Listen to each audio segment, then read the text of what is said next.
Okay, alright, okay. So, interestingly enough, this episode, much as, the title might just tell you exactly what's coming, is mostly supposed to answer a question. But that's usually for the main topic, and the question is, can women change? But at least besides just the whole talk of can women change, I've at least managed to sprinkle in a little bit of that, guys being dumb shit, and also a situation that I find to be quite questionable. Because, in as much as most people found comedy in whatever the hell was happening, I'm sure if we flip the gender on this case, much as I know people usually hate it when people say that, I tend to think that the results might have been very, very different in terms of how people would have reacted.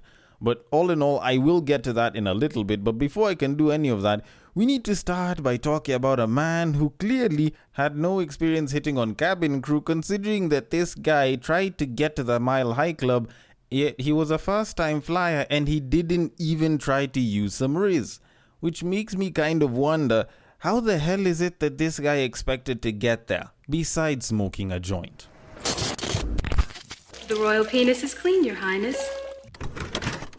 Like, I kid you the hell not. The way this guy asked for it is probably one of the more annoying parts out of all this, as opposed to the whole him trying to hit on the cabin crew. And to make matters worse, this guy did not even try to hit on one cabin crew member, he tried to hit on two. This nigga was trying to go for the 2-for-1 special, and he didn't even use Riz.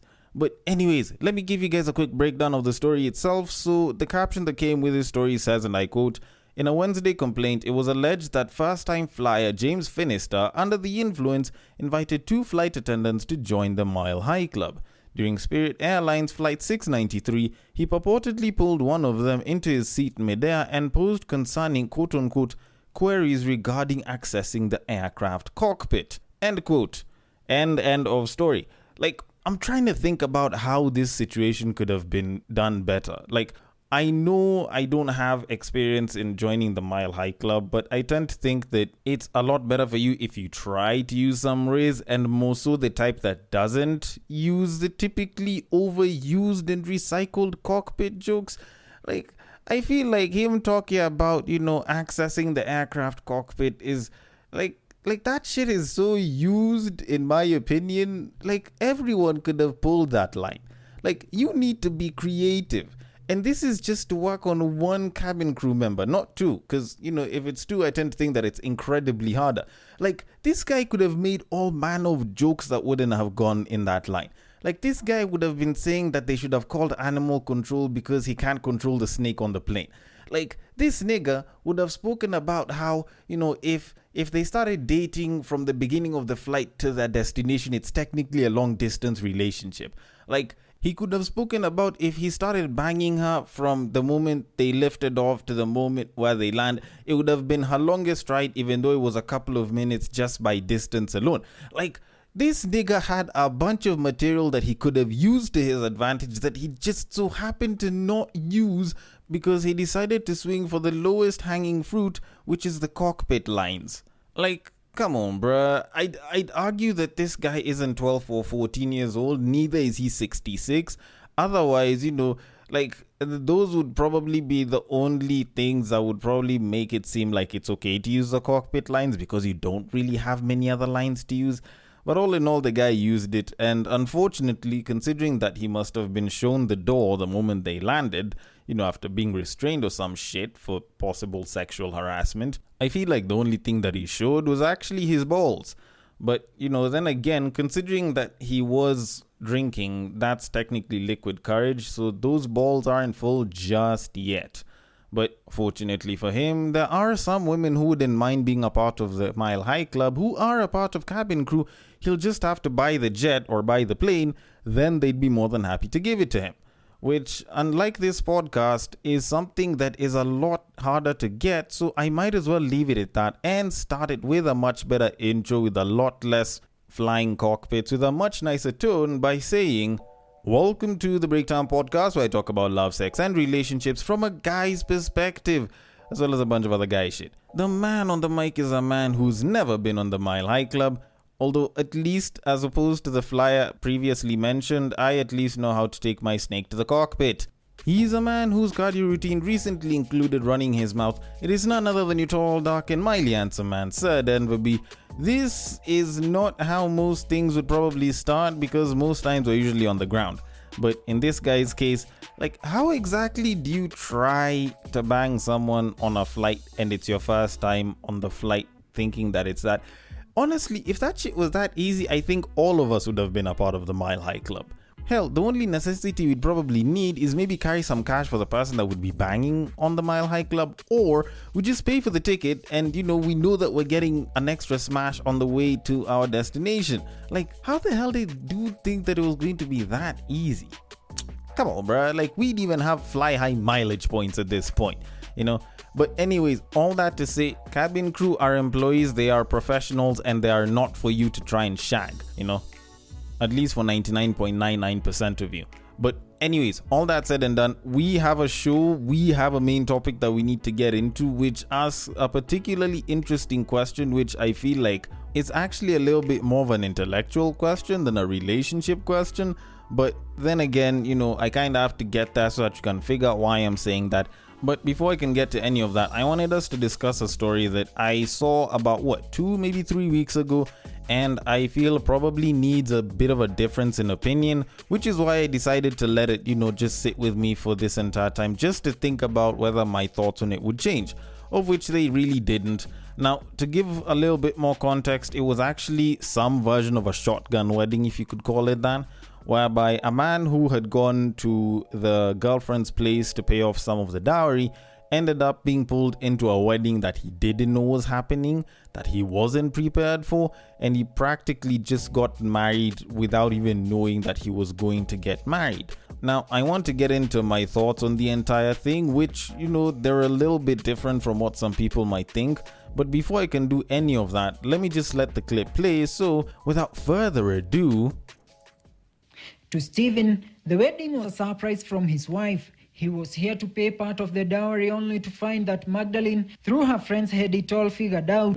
Hata hivi venye nimevaa, ni kupitia tu rafiki ananiambia shika hii 500, shika hii 200, nikakusanya. Hata huyu hakuwa anajua kuko na harusi. It's a surprise kwake. Sababu nilipanga kisiri, yeye alikuja akuje rurasho. This was not a usual wedding to many, who came here to get a glimpse of the short couple who had an almost matching height exchange their vows. The witnesses had to be on their feet for a clear view of the lovebirds as their parents majestically walked them down the aisle. The union of these lovebirds proving that the most beautiful love stories come in different shapes and sizes, and a testament to the power of love overcoming societal expectations. Okay, besides the journalist pretty much going off and making a bunch of different inside jokes here and there about how short the couple were, the story was particularly interesting for most. No one's ever heard of such a thing happening. Normally, you don't expect that, you just get married like that out of the blues. But it did happen for this guy. What she was saying was that, she'd go and she'd meet up with a couple of her friends and they'd give her a little bit of money here and there. And eventually she ended up having enough to, plan this entire wedding and do it with her friends. And they did all the planning and everything. Dude literally just came to drop off some dowry and then he ended up being pulled into a wedding. Now, I know there were quite a number of women who were busy talking about this and they were like, this is how we're going to be doing it in 2024.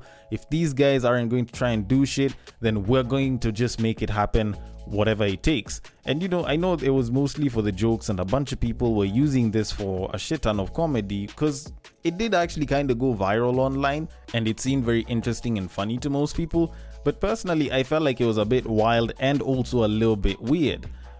My issue with it is the fact that guys usually choose to hold off or go forward with marriage for their own particular reasons, and a lot of times women don't entirely understand that. I know guys who usually end up taking their time before they get married because they understand how big of a commitment it is. And in as much as they do love the person that they're with, the thought of getting into that commitment seems very daunting for them. Sometimes, it could be the societal pressure. Sometimes it's the expectation. Sometimes it's just being prepared for it. And a lot of times guys will hold off on getting married. But when Shorty decides to pull such a stunt, and then, everyone is busy rejoicing, and, it's sort of a laughing matter, but, it's kind of a nice thing because, she showed initiative, blah, blah.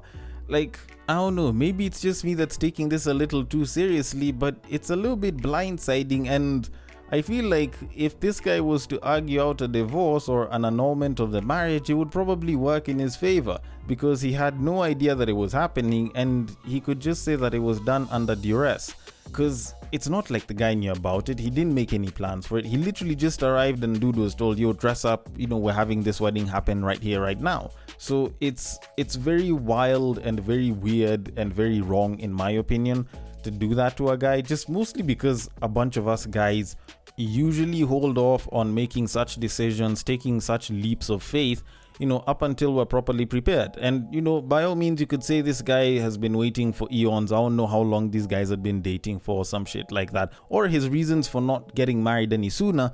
But all in all, I still think that it was a little bit wild that they made it happen as two families. And to be honest, much as I hate being the one to say this or even say it, if you switch genders and you had a situation where, two people who are very interested in each other and then the girlfriend decides to visit dude because he's like, I'm around, you can come, we just chill, I have like one or two of my pals and everything, but it's nothing big. And then she arrives, finds an entire batch of friends. You guys are dragged, thrown into the bedroom, and the door is closed and y'all are told, all right, now you can do it. You guys have been having sexual tension forever. Like, Shorty might end up feeling like, even though I really have feelings for this dude, that's a violation of boundaries. And personally, that's the same thing I feel here. I feel like there was a violation of boundaries here, and that wasn't entirely all right. But then again, like I said, maybe I'm the one that's taking this shit a little too seriously, and maybe dude is happy wherever he is and in his current situation. All in all, I am going to leave it at that and move it on to our main topic of this episode. Now, honestly, I feel like this is one of those simpler questions that if you ask, you might get one answer or the other, but all in all, it's an interesting question to debate when you kind of think about it, even in its simplicity. And, the question is, can we change women? Okay, granted, can we change men also should be added on top of that. So can we change men and or women? And the reason for me thinking about all of this is actually a Reddit post that I saw over the weekend, which really piqued my interest for a little bit. Now I'm gonna read the post for you because the post itself is titled, Why Do You Like Changing Women? And then I can get into this entire thing because I feel like it's something that's definitely worth talking about. So the post says, and I quote, okay, obviously it's not all men. For this post, I'm talking about those who do. You meet a woman who either clubs, wears a shower clothes, does heavy makeup, has wigs on or more, also any random combination of these, and then you want them to change for you. Why? Why not just go get a homebody who takes walks, reads books, or goes for Bible study during her free time and keeps it that way? The other route just has to cause resentment on at least one side. She may refuse and you get mad, or she accepts and becomes miserable. Why does a whole person have to change her life for you? What actually made me make this post is I've seen a few posts or comments of men expecting such changes from a woman. I've also had men that are interested in me say that they will change me or ask me to change for them. I obviously got rid of them immediately. Women, have you made this change and how did it go? End quote. Okay, now I read this post and I was like, maybe it's just people that are trying to turn a hoe into a housewife. There are people that are trying to drag a babe from a club and they're trying to put her in, like the fucking nunhood or like the sisterhood of Catholic nuns or some shit. But upon thinking about it, it kind of felt like there might be some truth to this. Then I saw a comment not too long after that, which just seemed very, very odd and a bit cringe, where a woman said, and I quote, "Oh, sweetie, it's how society has groomed us. We are meant to grow up, stray a little, and then settle down. It's what these men are trying to do. Turn women into what they believe is the acceptable next step of their lives. But who cares? I don't. Whatever floats their boats." End quote. So when I kind of read this one as well, I kind of felt as though there might be a little bit of bile, or there might be some sentiments that especially women might be having to this entire thing, which might not entirely be correct. because I don't think guys do it for that particular reason. I don't think guys try to make a babe change like that. And the whole change thing isn't really that new. Actually, people have been trying to make other people change for eons. I think it's just that people try to avoid that now than they ever did before. And I'll explain why I think that for a second. Because first of all, I think both sides expect the other person to change to a degree, and the reason behind that is there's a certain perception that you have of someone, what they are and what you wish they could be, that you try to bring to reality with every partner that you're with, because it's very rare that someone ticks every single box that you have for them on both the negotiables and the non-negotiables, and there's nothing that you would do to change or make better with them. It's a normal human thing to feel for someone that you actually care about. And it kind of goes both ways. There's women that will have that sort of feeling, there's men that will have that sort of feeling. It's just that some people are a little bit more against change because they are expected to change in a more major way, as opposed to others which are a little bit more minor. And the reality of it is people will change when they're in a relationship with the other person over time. The longer you stay with someone, the more you change to suit whatever desires they have you would be as an ideal partner for them. It's actually referred to as the Michelangelo phenomenon, if I'm not wrong. And to define it, let me just say, and I quote, "The Michelangelo effect is a phenomenon observed by psychologists in which close romantic partners influence or quote-unquote sculpt each other. Over time, the Michelangelo effect causes individuals to develop towards what they consider their ideal selves. This happens because their partner sees them and acts around them in ways that promote this ideal. The phenomenon is referred to in contemporary marital therapy and has various positive effects for both the individual and the couple. It is related to the looking glass self-concept introduced by Charles Horton Cooley in his 1902 work, Human Nature and the Social Order." And I'll end quote it here. There's a bit longer of an explanation, but I'll just end quote it here. So, considering that people actually do change for each other, much as, people like asking, why do you expect such and such a person to change? Is the whole idea of changing a bad thing? Because, I feel like for the most part, even across different generations, we've all been expected to have certain changes, or at least we've been expected to change towards a certain way. And it's been an expectation since, as far as time immemorial. Because I think about it, a couple of years back when I was still quite a bit younger, I can remember there were times when a lot of women would be having these conversations about, if you go to a guy's place and it's well organized and well decorated and everything, then it's either the guy has a girlfriend or there's something that's wrong with him, because normally a guy's house is meant to be messy and disorganized and shit. Otherwise, what are you as a woman coming in to contribute with a guy if, everything is particularly well set and placed in the house? And I used to think about that shit and I was like, how the fuck does that make any sense? Are you telling me that being an organized man is a bad thing? But it did kind of show me that because women believe that men are normally supposed to be disorganized, so you come and you fix up the place and you show how much better you're going to make his life by, decorating the place and making it look all nice and homely, then you do kind of show your value. So having a nice, homely and well organized place as a man for a bunch of those women did seem like a bit of an error, because it's either you have a girlfriend or something is wrong with you, which I think is code speak for you being gay. But all in all, that was the sense that they tried to make out of it, which required that when a woman comes into a man's life, there are certain changes that she'll make within his space, within his environment, which allow him to be a much better performing person, because now they'll be forced to be a little bit more organized, and she's going to make the place look a little bit better because, she can come and improve his life. And the interesting part about it is, guys are also expected to do the same thing from our end. We'd get a nice girl, or at least some version of a nice girl that our parents believed in, and you bring her home and you take care of her and you treat her nice and you buy her this and that, and eventually she'll become this great mother to the kids that you have, and you make sure you assert your leadership and you draw boundaries so that she can stick within a certain right path, which will give you the best possible outcome of having a family and kids and shit.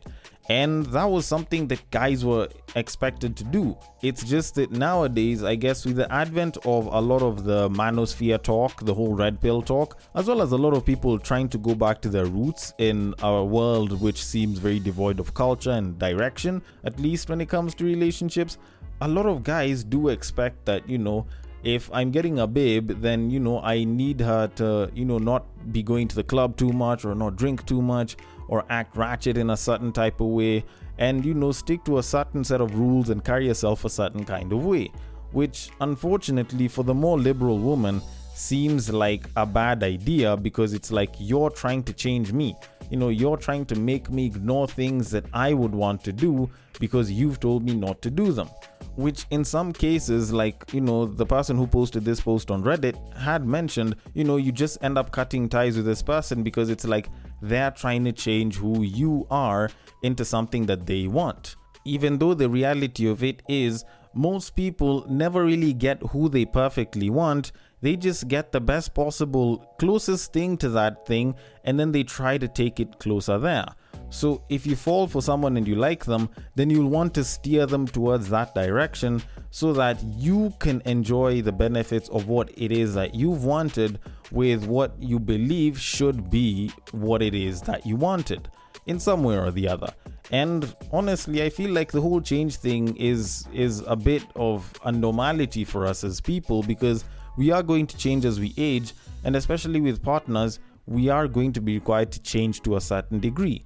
The only thing is, I feel like in today's day and age, maybe we might be against change because some changes seem a little bit bigger or they seem too big to change from for the sake of an individual. Let me explain that for a little bit.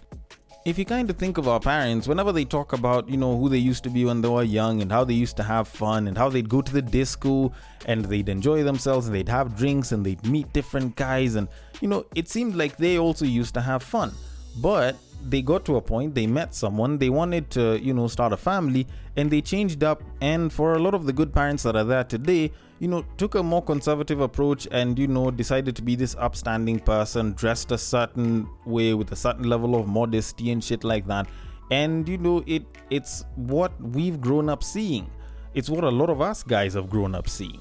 So when we expect the same from our girlfriends today, then it suddenly seems like we're expecting too much.